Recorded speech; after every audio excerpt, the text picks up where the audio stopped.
সুপ্রিয় দর্শক, আসসালামু আলাইকুম। প্রার্থীদের মনোনয়নপত্র জমা দেওয়ার শেষ সময় চলে এসেছে। এই শেষ দিকে এসে বিএনপি ৯টি আসনে তাদের প্রার্থী পরিবর্তন করেছে। যেই প্রার্থীদেরকে পরিবর্তন করা হয়েছে তাদের বিরুদ্ধে গুরুতর কোনো অভিযোগ উঠেছে নাকি অন্য কোনো কারণে তাদেরকে পরিবর্তন করা হয়েছে? এমনকি একটি আসনে বিএনপি দুজনকে নমিনেশন দিয়েছে। এখনো পর্যন্ত খালি পড়ে আছে একটি আসন। সেখানে বিএনপি এখনো কাউকে নমিনেশন দেয়নি। এই যে প্রার্থী পরিবর্তন, একটি আসনে দুজনকে নমিনেশন, একটি আসন এখনো খালি, সেসব নিয়ে আলাপ করব। তার আগে বলা দরকার বিএনপি কি আর কোনো প্রার্থীকে পরিবর্তন করবে কিনা? সেই সম্ভাবনা একেবারে উড়িয়ে দেওয়া যায় না। কেননা বিএনপির বিপরীতে বা বিএনপির প্রতিদ্বন্দ্বী যারা, সেই প্রতিদ্বন্দ্বীরা অনেকেই মিলে একটা জোট তৈরি করেছে। সেটা এখন পর্যন্ত ১০ দলীয় জোটে রূপান্তরিত হয়েছে। সেখানে এনসিপি আছে, জামায়াতে ইসলামী আছে, এলডিপি আছে, ইসলামী আন্দোলন আছে, খেলাফত মজলিস আছে, খেলাফত আন্দোলন আছে, বাংলাদেশ খেলাফত মজলিস, নেজাম ইসলাম পার্টি সহ এরকম ১০টি দল রয়েছে। অর্থাৎ সেই দলের বিরুদ্ধে ফাইট করে জিততে পারে শেষ পর্যন্ত বিএনপি এরকম প্রার্থীকেই রাখবে। কেননা প্রতিটি আসনে বিএনপির একাধিক নেতা মনোনয়ন কিনে রেখেছেন এবং অনেক আসনে বিএনপির কোন দল রয়েছে, তো বিএনপি শেষ পর্যন্ত যদি মনে করে যে ওই আসনে এই প্রার্থী জিততে পারবেন না, তাহলে বিএনপি সেখানে শেষ দিকে হইলেও মনোনয়ন প্রার্থী পরিবর্তন করতে পারেন। এখন পর্যন্ত সেই সংখ্যা উড়িয়ে দেওয়া যায় না এবং দলের সূত্র মতো যে তথ্য যে হচ্ছে, এখনো পর্যন্ত বিএনপি কোনো আসনে সিদ্ধান্ত নিতে পারে। আমরা আগে দেখি বিএনপি কোথায় কোথায় মনোনয়ন পরিবর্তন করেছে। একটি আসন যেটা আসলে তারেক রহমানের জন্য পরিবর্তন করতে হলো। তারেক রহমান আমরা জানতাম একটি আসনেই নির্বাচন করবেন। যখন বিএনপির প্রথম মনোনয়ন ঘোষণা করা হয় ২৩৭ আসনে গত ৩ নভেম্বর। আমরা দেখলাম বগুড়া ৬ আসনে তারেক রহমানের নাম ঘোষণা করা হয়। সে সময় খালেদা জিয়া, বিএনপি চেয়ারপারসন বেগম খালেদা জিয়াকে ৩টি আসনে প্রার্থী করা হলেও তারেক রহমান শুধুমাত্র একটি আসনেই প্রার্থী হয়েছিলেন। সেটা হলেন বগুড়া ৬ আসন। এখন তারেক রহমান দেশে আসার পর নতুন করে সিদ্ধান্ত হলো তিনি ঢাকা ১৭ আসন থেকে নির্বাচন করবেন। দলীয়ভাবে হোক, তিনি যেভাবেই হোক তিনি এই সিদ্ধান্ত নিয়েছেন। সম্ভবত সেই আসনে প্রার্থী হওয়ার কথা ছিল আন্দালিব রহমান পার্থের। কিন্তু পার্থ হয়তোবা সেখানে জিততে পারবেন না, কিংবা গুলশান বনানীর আসন হওয়ার কারণে হয়তোবা তারেক রহমান সিদ্ধান্ত নিয়েছেন তিনি ওই এলাকার ভোটার, সেখানে তিনি এমপি হবেন। সেই জায়গা থেকে তিনি সেই আসন থেকেই নিজেকে বিএনপির প্রার্থী, দলীয় প্রার্থী হিসাবে তাকে ঘোষণা করা হয়েছে। আন্দালিব রহমান পার্থকে নিয়ে যাওয়া হয়েছে ভোলা ১ আসনে। এখন ভোলা ১ আসনে গত ৩ নভেম্বর বিএনপি নমিনেশন দিয়ে দিয়েছে আরেকজন প্রার্থীকে, আরেকজন নেতাকে। নবী গোলাম আলমগীরকে বিএনপি গত ৩ নভেম্বর তাকে মনোনয়ন দিয়েছে। আমরা জানি সেখানে আন্দালিব রহমান প্রার্থীর কর্মীদেরকে, সমর্থকদেরকে সঙ্গে বিএনপির সমর্থকদের সংঘর্ষ হয়েছে। সেই জায়গা থেকে পার্থকে এখন আবার সেখানে নিয়েই নমিনেশন দেওয়া হয়েছে। সেই জায়গায় তিনি আবার রাজনৈতিক কর্মসূচি এবং নির্বাচনী প্রচার প্রচারণা বিএনপির নেতাদের সঙ্গে সমঝোতা করে করতে পারেন কিনা, সেটা তো অবশ্যই দেখার বিষয় রয়েছে। নিশ্চিতভাবে তারেক রহমানেরও নির্দেশনা থাকবে, বিএনপিরও নির্দেশনা থাকবে পার্থকে কিভাবে জয়ী করিয়ে আনা যায়, কিংবা তিনি জোটের প্রার্থী হিসাবে সেখানে যাতে জয়লাভ করেন সেই বিষয়ে বিএনপির নির্দেশনা থাকবে। অর্থাৎ তারেক রহমান ঢাকা ১৭ আসনে প্রার্থী হচ্ছেন বিধায় আন্দালিব রহমান পার্থকে ভোলা ১ আসনে নমিনেশন দেওয়া হয়েছে। আর চট্টগ্রাম ৪ আসন, এটা নিয়ে অনেক কথাবার্তা হয়েছে। এখানে প্রার্থী পরিবর্তন করা হবে, এই হিন্ট আমি আপনাদেরকে অনেকবার দিয়েছিলাম। সেখানে কাজী সালাউদ্দিনকে পরিবর্তন করে বিএনপির সাবেক যুগ্ম মহাসচিব আসলাম চৌধুরীকে চূড়ান্ত মনোনয়ন দেওয়া হয়েছে। চট্টগ্রাম ১০ আসন, এই আসনেও প্রার্থী পরিবর্তন করা হয়েছে। এই আসনটিতে আমির খুসরো মাহমুদ চৌধুরী প্রাথমিকভাবে মনোনয়ন পেয়েছিলেন, তবে চট্টগ্রাম ১১ আসনটি ফাঁকা ছিল। সেখানে আমির খুসরো মাহমুদ চৌধুরীর ছেলে ইসরাফিল সেখান থেকে মনোনয়ন পাচ্ছেন, এরকম কথা শোনা যাচ্ছিল। পরে আমরা দেখলাম বিএনপি সেখানে পরিবর্তন এনেছে। ১০ আসন থেকে আমির খুসরো মাহমুদ চৌধুরীকে নিয়ে ১১ আসনে প্রার্থী করে দিয়েছে। আর চট্টগ্রাম ১০ আসনে প্রার্থী করা হয়েছে বাংলাদেশ জাতীয়তাবাদী পাট শ্রমিক দলের সভাপতি সাইদ আল নোমানকে। তিনি আবার বিএনপির প্রয়াত ভাইস চেয়ারম্যান আব্দুল্লাহ আল নোমানের ছেলে। এই প্রার্থীকে পাওয়ার পর আমি চট্টগ্রাম ১০ আসনে ব্যাপক উচ্ছ্বাস দেখলাম এবং সেখানকার নেতাকর্মীরা খুশি হয়েছেন। কেননা আমির খুসরো মাহমুদ চৌধুরী আসলে তার নির্বাচনী আসন হলো চট্টগ্রাম ১১, এবং চট্টগ্রাম ১১তে আমির খুসরো মাহমুদকে পেয়েও সেখানকার নেতাকর্মীরা খুশি হয়েছেন, এরকম খবরাখবর দেখলাম। যশোর ১ আসনে সেখানেও মনোনয়ন পরিবর্তন করা হয়েছে। বিএনপি প্রথমে সেখানে মনোনয়ন দেয় দলের কেন্দ্রীয় কমিটির সাবেক দপ্তর সম্পাদক মফিকুল হাসান তৃপ্তিকে। পরিবর্তন করে সেখানে মনোনয়ন দেওয়া হয়েছে শার্শা উপজেলা বিএনপির সাধারণ সম্পাদক নুরুজ্জামান লিটনকে। কেন পরিবর্তন করা হয়েছে আমি সেটা বলব। যশোর ৪ আসনে প্রথমে মনোনয়ন পান দলের কেন্দ্রীয় নেতা ইঞ্জিনিয়ার টিএস আইয়ুব। পরিবর্তন করে মনোনয়ন পেয়েছেন অভয়নগর উপজেলা কমিটির সভাপতি মতিয়ার রহমান ফরাজি। সবচেয়ে বেশি মনোনয়ন পরিবর্তন করা হয়েছে এই যশোর ৪ আসনে। এই যশোরের আসনগুলোতে।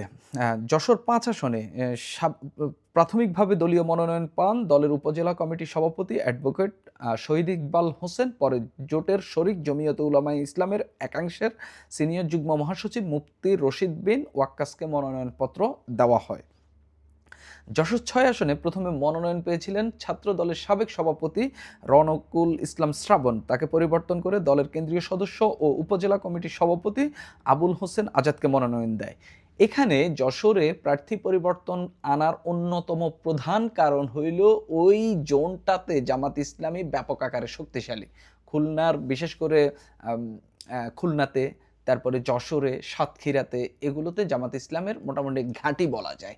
তো এখানে যদি বিএনপি দুর্বল প্রার্থী দেয় কিংবা তুলনামূলকভাবে নতুন প্রার্থী দেয় কিংবা এমন কাউকে যদি প্রার্থী দেয় যে স্থানীয়ভাবে পরিচিত না কিংবা স্থানীয়ভাবে কোন দল থাকে, যদি সেই প্রার্থী জিততে না পারে, বিএনপির সেই সংখ্যা তৈরি হয়েছে। এমনকি বিএনপি বিভিন্ন জরিপ চালাচ্ছে, তারা দেখেছে কোন প্রার্থীর জনপ্রিয়তা খুব কম, কোন প্রার্থী স্থানীয় কোন দলের কারণে জয়লাভ করা তার জন্য একেবারেই কঠিন, সেই প্রার্থীদেরকে পরিবর্তন করছে বিএনপি। সেই জায়গা থেকে যশোরে এই সিদ্ধান্তগুলো বিএনপি নিয়েছে। যশোরে ১, ২, ৩, ৪ চারটি আসনে প্রার্থী পরিবর্তন করা হয়েছে শুধুমাত্র জামাতের স্ট্রং ভোট জোন হওয়ার কারণে। তারপরে ফিরোজপুর ১ আমরা জানি এটা বিএনপি খালি রেখেছিল তাদের জোটের একজনের জন্য, এই জাতীয় পার্টির সাবেক চেয়ারম্যান জাফর অংশ, যেটা কাজী জাফর অংশ, সেটার মোস্তফা জামাল হায়দারের জন্য। তবে তিনি অসুস্থ, তিনি নিজেও নির্বাচন করবেন না এরকম অপারগতা দেখিয়েছেন। সেই কারণে সেখানে বিএনপি চূড়ান্ত মনোনয়ন দিয়েছে কেন্দ্রীয় কার্যনির্বাহী কমিটির সদস্য, জেলা বিএনপির সাবেক আহ্বায়ক অধ্যক্ষ আলমগীর হোসেনকে বিএনপি এখন ফাইনালি সেখানে মনোনয়ন দিয়েছে। আরেকটি জায়গায় বিএনপি প্রার্থী পরিবর্তন করেছে, সেটা হলো ব্রাহ্মণবাড়িয়া ৪। এই প্রার্থীকে নিয়ে ব্যাপক কথাবার্তা হয়েছে। তিনি আসলে হাঁটাচলা করতে পারেন না। তিনি তবে সাবেক এমপি ছিলেন, সাবেক আমলা ছিলেন, তারপরে অনেক বড় জায়গায় তিনি কাজ করেছেন। বিএনপির নেতা হিসেবেও খুব সুপরিচিত একজন, ব্রাহ্মণবাড়িয়ার একেবারে প্রবীণ বর্ষিয়ান একজন নেতা। কিন্তু এই মুশফিকুর রহমান তিনি আসলে হাঁটাচলা করতে পারেন না, তার চলাফেরা খুবই কষ্টকর। সেখানে যেই নেতার অনুসারীরা বিক্ষোভ করেছেন, প্রার্থী পরিবর্তনের দাবি তুলেছেন, সেই নেতা বিএনপির কেন্দ্রীয় নির্বাহী কমিটির সদস্য কবির আহমেদ ভূঁইয়াকে সেখানে মনোনয়ন দেওয়া হয়েছে। অর্থাৎ বৃদ্ধ মুশফিকুর রহমানকে সরিয়ে কবির আহমেদ ভূঁইয়াকে সেখানে মনোনয়ন দিয়েছে বিএনপি। চট্টগ্রাম ১৪ এটা মূলত এলডিপির জন্য খালি রেখেছিল বিএনপি। কর্নেল অলি আহমেদ কিংবা তার ছেলে সেখান থেকে নির্বাচন করবেন এরকমটাই শোনা যাচ্ছিল, কিন্তু কর্নেল অলি আহমেদ বিএনপি জোট ছেড়ে গিয়ে জামাত ইসলামের জোটে যোগ দিয়েছে। সেই জায়গা থেকে এই আসনটি বিএনপি এখন তাদের দলের প্রার্থী দিবে। বেশ কয়েকজন মনোনয়ন নিয়েছে, কিন্তু বিএনপি এখনো চূড়ান্ত করেনি। কেন চূড়ান্ত করেনি, এটা একটা বড় প্রশ্ন। কি এমন ঘটনা ঘটছে যে সেখান থেকে তারা একজন প্রার্থীকে বাছাই করতে পারছে না?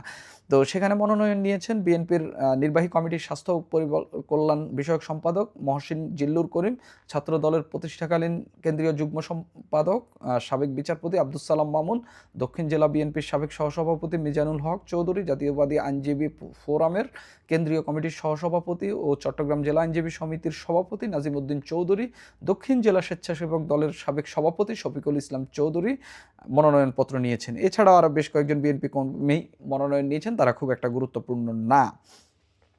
এদিকে চট্টগ্রাম ৬ আসন, এই আসনে আমরা দেখেছি দ্বিতীয় ধাপে বিএনপি মনোনয়ন দিয়েছে। প্রথম যখন ৩ নভেম্বর বিএনপি মনোনয়ন ঘোষণা করে, এই আসনটি খালি ছিল। যখন ৪ ডিসেম্বর আবার ৩৬টি আসনে বিএনপি মনোনয়ন দেয়, তখন এই আসনে বিএনপি পদ স্থগিত হওয়া দলের ভাইস চেয়ারম্যান গিয়াসউদ্দিন কাদের চৌধুরীকে মনোনয়ন দিয়েছিল। এবং শোনা যাচ্ছিল বিএনপির প্রার্থীদের যে বৈঠক হয়েছে, যেখানে সারা দেশের যাদেরকে মনোনয়ন দেওয়া হয়েছে তাদেরকে বিএনপি কেন্দ্রে ডেকে বার্তা দিয়েছে। মূলত একটা সেমিনার কর্মশালা টাইপের এখানে হয়েছে, কিন্তু সেখানে গিয়াসউদ্দিন কাদের চৌধুরীকে ডাকা হয়নি। আমিও আমার একটা ভিডিওতে বলেছিলাম যে সম্ভবত গিয়াসউদ্দিন কাদের চৌধুরীকে প্রার্থী হিসাবে বদলে ফেলা হবে, তাকে রাখা হবে না শেষ পর্যন্ত। এখন হঠাৎ করে আমরা দেখলাম বিএনপি সেখানে আরেকজনকে মনোনয়ন দিয়েছে। তিনি হলেন চট্টগ্রাম উত্তর জেলা বিএনপির সাবেক আহ্বায়ক গোলাম আকবর খন্দকার, তাকে রবিবার মির্জা ফখরুল ইসলাম আলমগীরের সই করা চিঠি দেওয়া হয়। এখন কথা হইল, এই আসনে বিএনপি কেন ২ জনকে মনোনয়ন দিল? বিএনপি সন্দেহ করছে কোনো কারণে যদি গিয়াসউদ্দিন কাদের চৌধুরীর যদি মনোনয়ন বাতিল হয়ে যায় বা তিনি যদি প্রার্থী না হতে পারেন, সেই কারণে ব্যাকআপ হিসাবে তাকে দেওয়া হতে পারে, কিংবা আম আ যাকে প্রার্থী করা হয়েছে তিনি যেন খুব বেশি উচ্ছৃঙ্খল না হয়ে ওঠেন, তাকে যেন একটা লিমিটের মধ্যে রাখা যায়, সেই কারণেও বিএনপি এই নমিনেশনটা দিতে পারে। এখন কথা হইল, বিএনপি টোটালি এই পরিবর্তনগুলো কেন আনছে? তারেক রহমানের যে কারণে যে পরিবর্তন হয়েছে সেটা নিয়ে আপনি খুব বেশি প্রশ্ন তোলার সুযোগ নেই। তারেক রহমান নিজে ইচ্ছা প্রকাশ করেছেন, কিংবা তিনি দেখেছেন যে এই আসনটি বিএনপির দরকার বা এই আসনে তারেক রহমানের মতো একজন প্রার্থী দরকার, সেই কারণে তিনি সেখানে প্রার্থী হয়েছেন। সেই জায়গা থেকে আন্দালিব রহমান পার্থকে বোলা ১ আসনে পাঠানো হয়েছে। আর বাকি যে আসনগুলোতে বিএনপি জরিপ করেছে, বিএনপি দেখেছে কোথায় জামাতের ভোট বেশি, কোথায় তাদের প্রার্থী দুর্বল। সেই ধারাবাহিকতায় বিএনপির এই প্রার্থী পরিবর্তন কিন্তু আরও ২-১ জায়গায় হইতে পারে। এটা শেষ আপনি উড়িয়ে দিতে পারেন না। বিএনপির জরিপের ফলাফল এখনো তাদের হাতে আছে। মোস্ট ইম্পর্টেন্টলি, যে জোটটি বিএনপির বিরুদ্ধে গঠিত হয়েছে, যারা বিএনপির বিরুদ্ধে নির্বাচন করবে, সেই জোটটি এখন মোটামুটি একটা স্ট্রং জোট বলা যায়, এবং যাদের অন্তত ৩০% মতো ভোট ব্যাংক তৈরি হয়েছে বলে অনেকেই বলাবলি করছেন। সেই জায়গা থেকে সেই ভোট ব্যাংকের সঙ্গে ফাইট করতে পারে এরকম প্রার্থীদেরকে বিএনপি মাঠে নামাতে চাইবে। সেই জায়গায় আরও ২-১টি আসনে পরিবর্তন এলেও আসতে পারে। সুপ্রিয় দর্শক, এখন এই পর্যন্তই।